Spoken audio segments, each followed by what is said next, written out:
Excavators and bulldozers may seem like nothing more than heavy mechanical tools, but in the hands of skilled operators, they come alive in ways that are truly astonishing. This isn't movie magic or special effects. It's real skill, real precision in situations that seem almost impossible.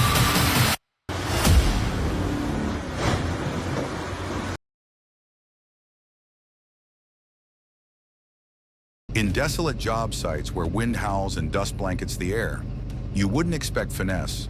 But unbelievably, within a space seemingly built only for brute force, some machines operate with an elegance and precision that defy logic. The excavator isn't just a tool. In the hands of a skilled operator, it becomes a silent artisan, turning every bucket swing, every pivot, into a choreographed performance between man and machine.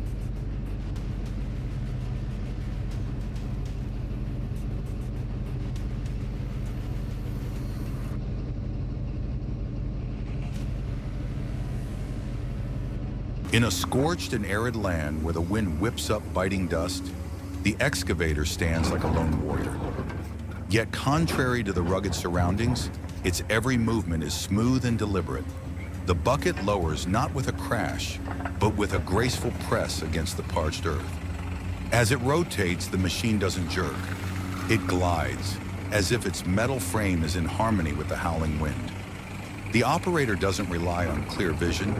They navigate by feel, by vibration, by reflex, honed from thousands of hours battling the fury of nature. People think excavators are noisy, crude machines, but in the hands of a master, they produce a rhythm, like a battlefield drumbeat with purpose, pressure, and no wasted motion. When the bucket meets the ground, the whole body bows slightly, a respectful nod to the earth. The operator doesn't just dig, they feel the texture of the soil layers, adjust the torque of each turn, and sync the heartbeat of the machine to their own. It's a collaboration without words, where emotion and engineering move as one.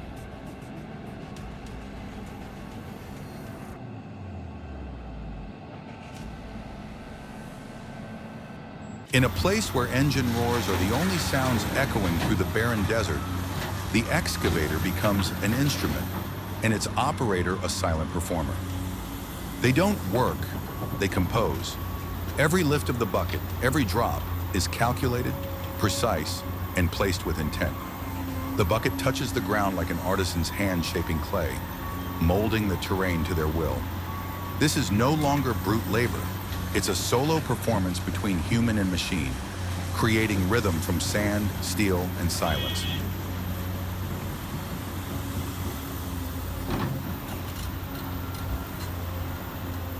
Amidst a blizzard of white, the bulldozer charges forward like a fearless beast. Its tracks glide smoothly over snowdrifts, half a meter deep without even flinching.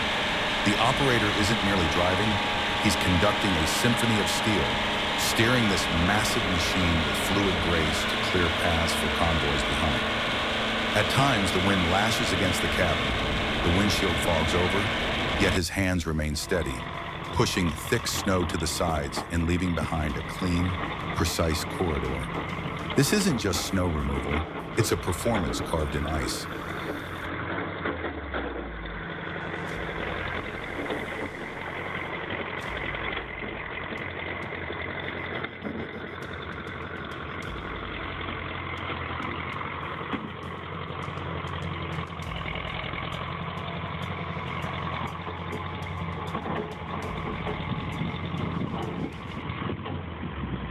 In a blinding snowstorm, where the wind slices through layers of clothing and everything fades into endless white, the bulldozer moves forward slowly, unshaken by the elements. Its tracks glide over snow half a meter deep, leaving behind a flawless path. Inside the fogged-up cabin, the operator is more than a driver. He's a conductor leading a performance in ice. Each turn of the wheel, each pull of a lever, is measured with experience and confidence. Snow and ice may cover everything in sight, but they cannot bury skill.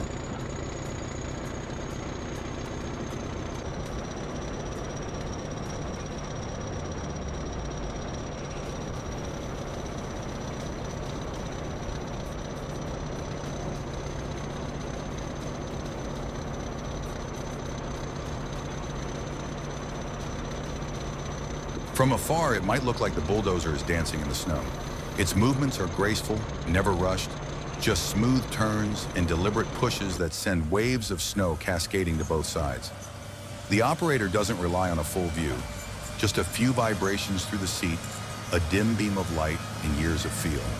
He knows whether the snow is soft or frozen solid, whether black ice hides beneath, and he adjusts the blade accordingly. When snow bursts out like white silk, the road becomes his canvas, and the bulldozer, a silent winter artist.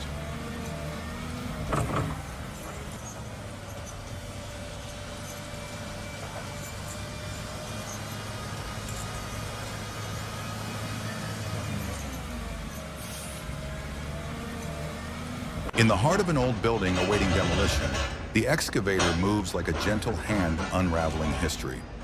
Its bucket doesn't smash, but carefully lifts beams and windows, dismantling them with reverence.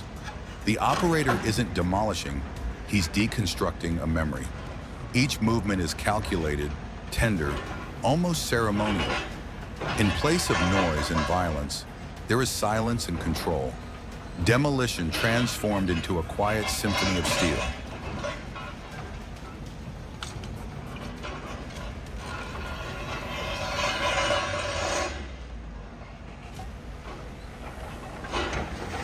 The old building, weathered by time, bears the marks of generations. In that setting, the excavator doesn't charge in like a destroyer, but moves like a careful artisan. Its bucket lifts not to smash, but to gently separate weakened joints, removing walls and wooden frames as if opening an old book. The operator isn't merely controlling a machine, he's engaging in a dialogue with the past, reading the structure's subtle signs and taking it apart with deep respect. This isn't demolition, it's a graceful farewell to a piece of the city's memory.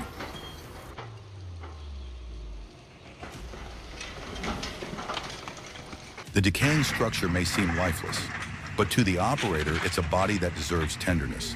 The excavator crawls slowly, bucket descending like a careful hand. It probes, senses, then nudges away weakened walls. Bricks fall, not with fury, but into a quiet, meditative space. Every move asks the same unspoken question. How do I do this without hurting what once was home? This is no longer destruction or construction, it's transition, where the operator becomes an artisan, peeling back layers of time with heart and skill.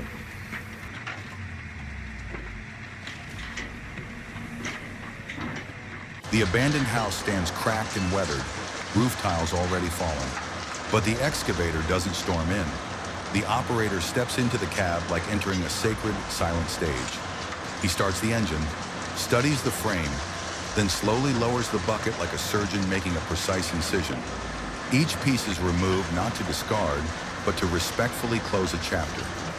Amid the faint crunch of collapsing brick and tile, the air remains reverent, because this operator knows he's not just doing a job, but performing a silent rite of farewell.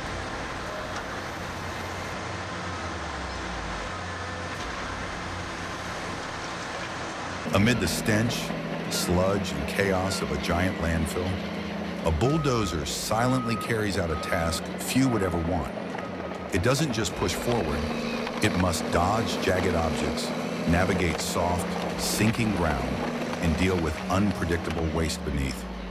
Every push is firm, every movement precise.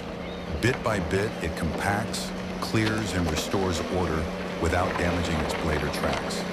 In this mess, the bulldozer becomes a symbol of persistence and control.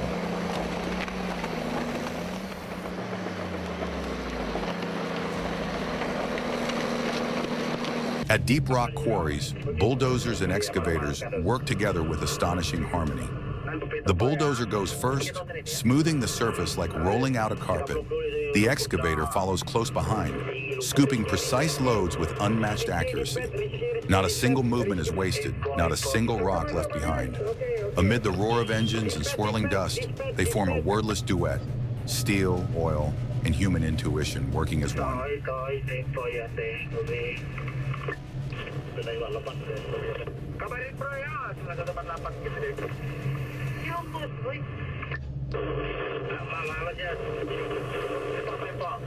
At the bottom of massive rock quarries where sunlight barely reaches, excavators and bulldozers operate like a team of elite professionals. The bulldozer leads, smoothing out the rugged terrain with every pass, like a razor gliding across stone. Not a single shard is left behind. Following closely, the excavator steps in. Each bucket drop lands perfectly, lifting 100-kilogram stones as if playing with building blocks. Amid the rising dust and engine roars, no words are spoken, only the rhythm of seamless motion. This is more than just technique. It's industrial artistry deep within the earth. No one expects to find harmony amid dust, grease, and engine growls. But in these depths, a strange elegance emerges. The bulldozer carves out precise paths, leaving just enough space and depth. The excavator follows in perfect tempo, rotating and scooping with mathematical accuracy, depositing each load without spilling a single stone. It may look programmed, but it's not. This is the instinct and experience of human operators, moving as one with their machines. It's a performance of discipline disguised as daily work.